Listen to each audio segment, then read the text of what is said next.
आज दिनांक 2 अप्रैल 26 हनुमान जयंती की आप सभी को बहुत बहुत शुभकामनाएं। जैन धर्म में हनुमान जी। जैन धर्म में 63 शलाका पुरुष के अलावा 24 कामदेव भी होते हैं। हनुमान वही कामदेवों में से एक थे। हनुमान जी की माता का नाम अंजना और पिता का नाम पवनगति पवनजय था।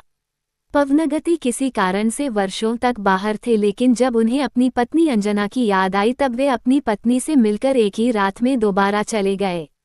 जब अंजना गर्भवती हुई तो उसकी सासू इंदुमती ने अंजना पर चारित्रहीनता का कलंक लगाकर अपमानित कर उसे घर से बाहर निकाल दिया। जब अंजना अपने पिता महेंद्र राजा के पास गई तब राजा महेंद्र ने भी उसे अपमानित कर अपने महल में शरण नहीं दी, जिस कारण उसे जंगलों में जाना पड़ा। अंजना ने अपने कर्मों का उदय मानकर समता धारण की और जंगल में एक शिशु को जन्म दिया। ये पवित्र जन्मस्थान आंध्र प्रदेश के तिरुमला 7 पहाड़ियों में से एक पहाड़ है।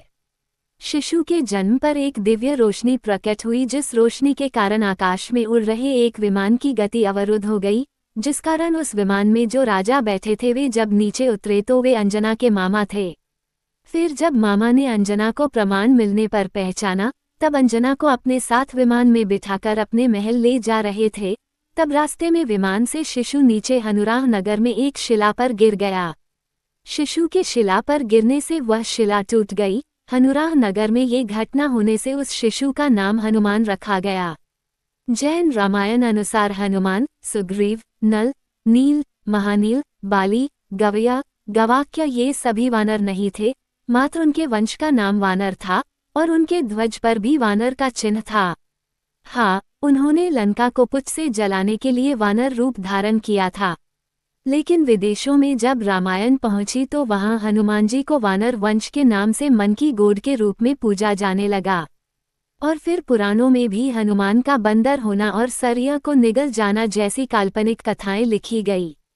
लेकिन जैन धर्म अनुसार हनुमान भी महापुरुष थे। वे दीक्षा लेकर साधु बने थे, उन्हें मोक्ष प्राप्त हुआ था।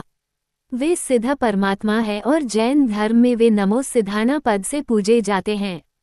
विशेष नासा के वैज्ञानिक राम के ग्रह नक्षत्र की स्थिति के आधार पर राम के जन्म का काल 7000 वर्ष पूर्व बताते हैं, लेकिन ये काल गलत है।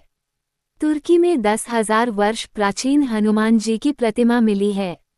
और महाभारत जो रामायण के बाद की घटना है उनमें भी श्री कृष्ण की अरब सागर में लुप्त द्वारिका नगरी की कार्बन डेटिंग भी 12,000 वर्षों से भी ज्यादा प्राचीन है, जिससे ये सिद्ध होता है रामायण लाखों वर्ष प्राचीन घटना है। संपूर्ण रामायण और महाभारत कोई लीला नहीं बल्कि कर्मों के अधीन जीवन घटना है। विस्तार से जानने के लिए जैन रामायण अवश्य पढ़ें। हनुमान की वानर रूप प्रतिमा भी तुर्की में ही मिली है, लेकिन अभी तक एक भी देवी देवता की इस प्रकार की प्रतिमा भारत में नहीं मिली है। भारत में मात्र साधना कर रहे सिद्ध अरिहंत परमात्मा की ही प्राचीन प्रतिमा खुदाई में प्राप्त होती है।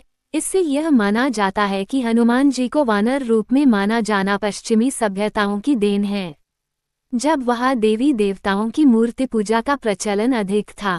कई इतिहासकार मानते हैं कि भारत में देवी देवताओं की मूर्ति पूजा और यज्ञ ये सभी ईरान से भारत आए हैं।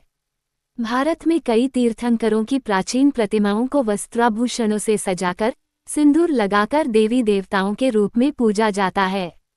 आज भी बद्रीनाथ, केदारनाथ जैसे कई देवी देवताओं के मंदिरों की दीवारों पर जैन तीर्थंकर की प्राचीन प्रतिमाएं अंकित मिलती है, जो ये सिद्ध करते हैं कि ये सभी प्राचीन काल में जैन मंदिर थे।